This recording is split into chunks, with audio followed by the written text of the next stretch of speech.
Morning guys, my name's Dominic. I'm a Totalkare engineer and this is going to be a day in the life. So first thing we're going to do is check the vehicle before we leave. So just checking the tyre thread, making sure that it's at a legal limit and that there's no damage to the sidewall or anything that needs to be reported or changed. Make sure that the lights are working. I'm just going to jump in and turn on the engine. Make sure that the lights are on. Yep, so we're just checking that the lights are on, that there's no damage. Then once we've done that, we'll clock in on people HR and en route to our first job. So I was an apprentice before joining Totalkare, and then the week that I finished my apprenticeship I joined Totalkare and started my training and then carried on. We're really well looked after and I do love the job. I love the driving and the hours and all the jobs that we're doing relatively good. It's probably one of the only bigger companies that will ever tell you that you're not a number on a page. And you're actually not a number on a page. If there's obviously any issues that we have going on, we can talk about to our managers without any issue kind of thing. You never feel awkward to talk about anything personal. People want to hear it and want to be able to help if they can. Being an engineer at Totalkare is great just because of the benefits that we kind of get. But just being in engineering in general, I've always, like I say, enjoy fixing things. I like to be the solution to a problem. I do enjoy getting on site, and if a customer's got an issue, I'd like to be the one that can solve that for them. Just called the customer up now to say that we're en route and that we're about 5 minutes away, just to let them know that we're pulling up. Just ensures that we can obviously get onto the lifts.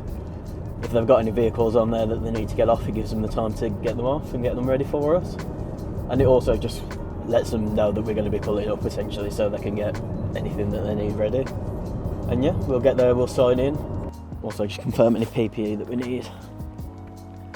The customer know we're here.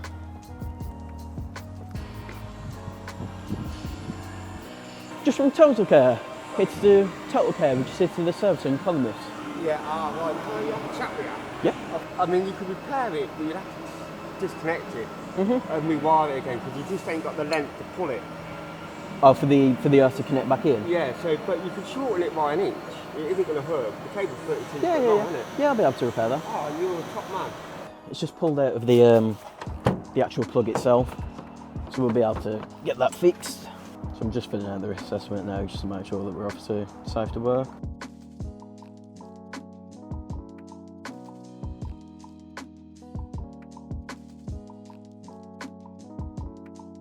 So we've came in and the customer's told us about one of the cables that's pulled out of the plug. So we've just removed it and stripped the cable back and then refit it correctly.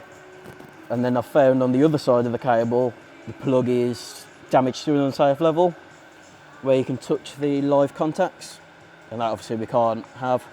So I've just confirmed with the customer and they're happy for us to go ahead with the repair, so I'm just finishing off the repair now, and then we'll be able to start the service like normal.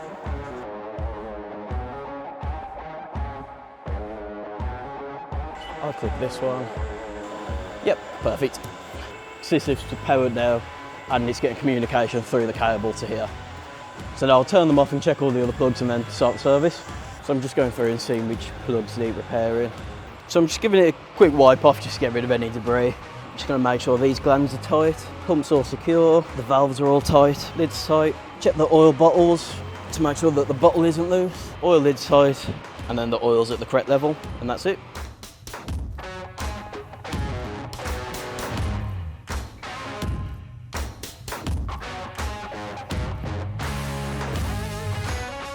So just on the inside of here, we've got our string pot on the left, which is the counter for the height.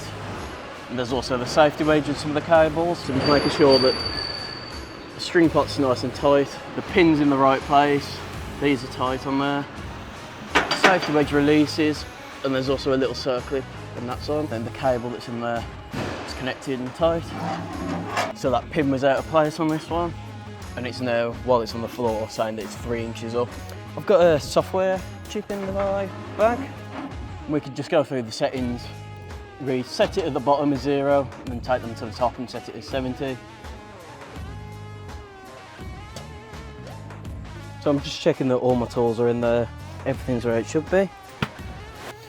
Yeah, so I'm just checking my PPE at the bottom here, just make sure I've still got my glasses, helmet and ear protection.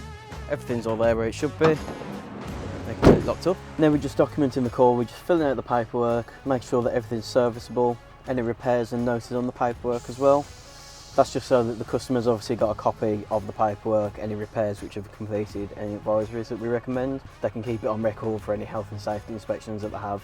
I'll go through, we have different codes which relate to different part numbers, so I'll be able to fill out a quote now, go across to the customer. They can either approve it, reject it, whatnot, create a customer's PO, and we can then get the parts sent out to site for repair, obviously if they haven't been done already, and that just gets the lifts back to 100%. All I'm going to do now is I can put the customer's signature in and their email address, and I can close the job down as completed, and that then goes back to our office to say that the job's completed and no further actions required. And obviously then if they go through with any of the quotes that we sent over, we can then go back to these notes which are on the job and then copy and paste them over for the reactive engineer to perform the repairs. So if there's obviously any issues while we're on site, we've got team leaders and supervisors, technical supervisors that we can call for help if we need it, as well as obviously all the documentation that we have on our tablets for jobs. We always get check-ins with our team leaders and our supervisors and managers, but we have PDP, so like personal development plans, just to ensure that we set goals that we want to reach and that we have clear paths to reach them. If there's anything extra that we want to do or anything, any courses, any progression that we feel like we need, we can go through it with our managers and kind of get that process going. I'd definitely recommend it to other people. It's definitely a job that you want to have and want to keep. All I'm doing now is just going through my jobs for tomorrow, just seeing if there's any parts that are needed, anything that should be on site, and I can just check just how much work's on, where I am, and that can help me kind of gauge when I start.